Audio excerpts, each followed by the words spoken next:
What's going on, guys? Happy Monday. I hope you all are well. We're gonna have a little bit of story time because one thing I've always liked that is object lessons. I'm a very kinesthetic learner. I like to see things visually and get my hands on stuff. So whenever I would have somebody try to teach me something and use things like an object lesson, it helped me a lot. So I'm gonna teach you guys the same thing.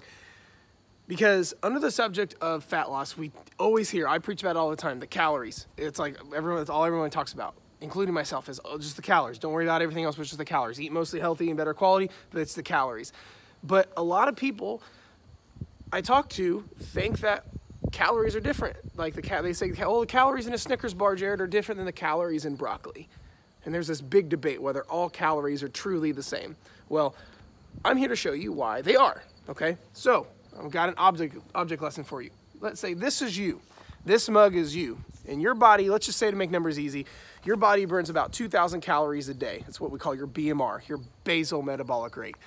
For some of you that's higher, some of you that's lower, but let's say that's you, a happy little donut. Let's say, just to make numbers easy, you burn 2,000 calories a day. Whether you have a busy job or a desk job or whatever the case is, let's just say you burn 2,000 calories a day, all right? That's you. And now, because calories don't matter, because you'll hear people say, oh, all you gotta do is eat healthy. Just only eat healthy, and that's all that truly matters. Because if you eat healthy, 25 or 2,000 calories of healthy food is different than 2,000 calories of unhealthy food. Well, I'm here to tell you that's not the case. Let's say here we have 2,500 calories in organic food. There's a car going by, sorry. So you burn 2,000 calories, and I have here 2,500 calories in organic, healthy food.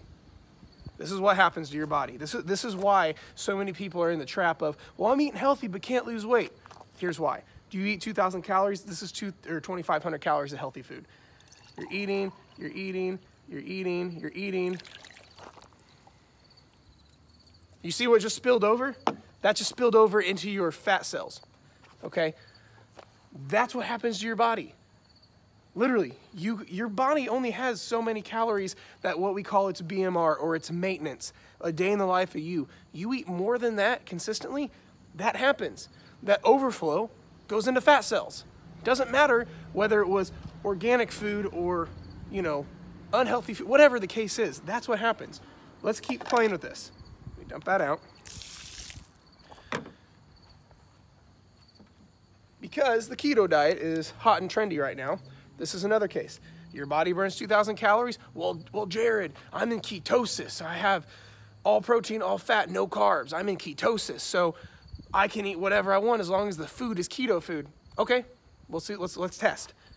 2,000 calories, 2,500 calories in keto food.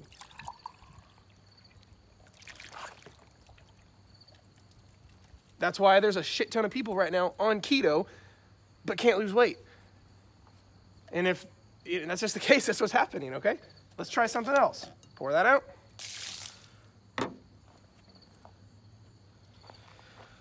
This is what I teach all my coaching clients. Made a mild calorie deficit, if you burn 2,000, you don't need to do crazy deficits. Made this one you eat 1,700 calories that day. Just a little bit of a deficit. But this is what I call 80-20 food. This is where the majority of your food is better quality, whole, nutritious foods.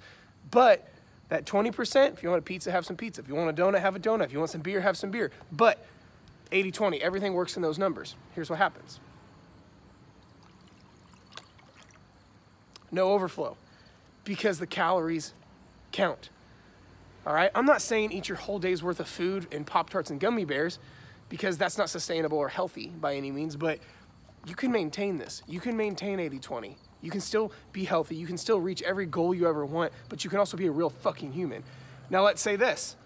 This is why I'm such a fan of making anything work in your diet. So let's call this guy a donut, because when I'm working with someone like a coaching client, and this is why I'm a fan of not having cheat foods or cheat days or whatever. Food is food, guys. If you want to squeeze a donut in, we're going to call him a donut, just squeeze it in. If you want a piece of pizza on a Monday, go have a fucking piece of pizza. Just make it work in your numbers. Here's why. You're at your 2,000 calorie maintenance and you ate the let's say that you're up to 20 or 1,700 calories, what, that last one I poured in there, here's your donut. It fits. That donut did not cause you to store fat whatsoever. You see what I mean? That's why it's so important to have really good relationships with food and for you to understand this concept, because at that point, no food is restricted. You see what I mean? You should never have foods that are restrictive where you can only have them on Sundays or Fridays or cheat days, or that's fucking retarded. Don't do that, okay? With this, what you need to do is if you want something, don't eat it like an asshole where you have to have a dozen donuts or a whole pizza or copious amounts of these foods. Have enough to make you feel better in moderation and make it work in your numbers, and you'll get every goal you ever want. I hope this helps.